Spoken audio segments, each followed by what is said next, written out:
fear all too well. They are anxiously waiting for news on 12 family members, now among 150 Christians, said to have been taken by ISIS on Tuesday. They came at 4 in the morning, they attacked them, and they took them away. So what we've heard is there was like a sea of black uniforms marching through all the villages, burning down the churches, desecrating the crosses, and wreaking havoc. Osama Edward is one of the activists who reported on that mass kidnapping. He is also the founder of the Assyrian Human Rights Network. He joins us live now from Copenhagen, Denmark. So, Osama, first of all, it's been a couple of days since those Assyrian Christians were kidnapped in northeastern Syria. The number of people that were actually kidnapped sort of kept on getting higher. What are you hearing now from your sources on the ground? Yeah, actually the number is increasing since yesterday night because ISIS is taking over more and more new villages and towns, Assyrian towns. I have got a last list of names here. I can read it for you. From Tel Jazeera, there's 93 kidnapped. From Tel Shamiram, 156. Kabir Shamia, 3, 1 man and two women. Tel Hor was 10, 3 of them women, and so on. So the violence is escalating, and the situation is deteriorating, and the number are really increasing. So they're taking over more towns, they're kidnapping more Assyrian Christians, as you're saying. So I'm just curious, what has been the defense strategy for the Assyrian Christians so far? How have they tried to, in the past, defend themselves from ISIS? Actually, there are some local forces called the Guards of the Khabur, which is the area called Al-Khabur. Those guards have been really involved in protecting the village, protecting the schools, the properties, the houses, protecting the civilians. So that was mainly their job. But when they were attacked by ISIS, suddenly they just didn't know how to face it because they are not experienced, they are not trained, they are not actually a militia member. They were just doing their job as a police, we could say, kind of a local police guarding the cities and guarding the population. Sorry.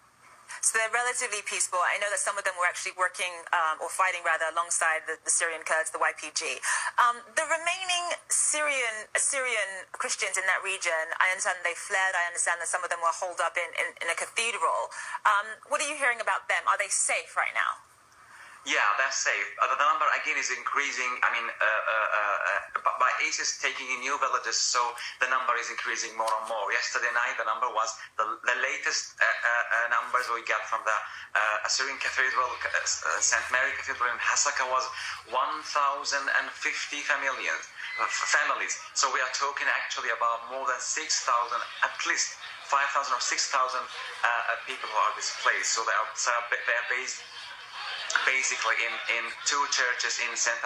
Mary Cathedral and in St. George Cathedral in Al-Hasaka. Some of them have left to Kamishli. 150 families have left to Kamishli.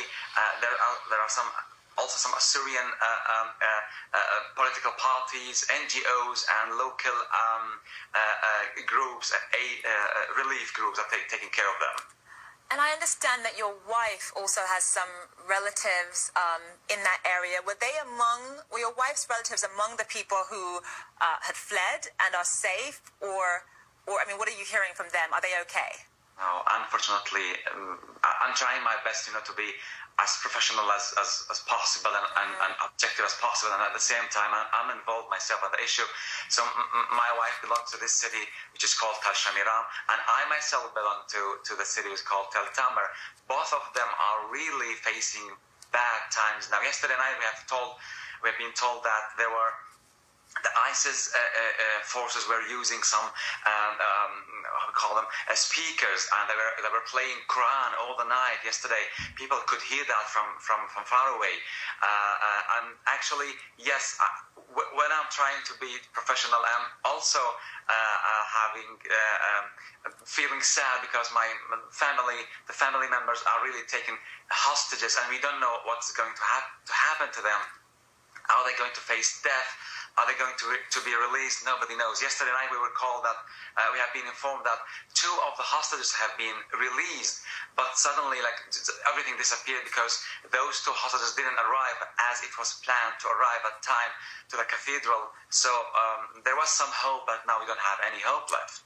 So your family members or relatives have been taken hostage. I'm so sorry to hear that. Please keep in touch with us to let us know what happens to them. Again, I cannot imagine what you're going through. Osama Edward, thank you so much for being with us despite this difficult time. We appreciate that. Thank you. John? Well, Zane, Fox News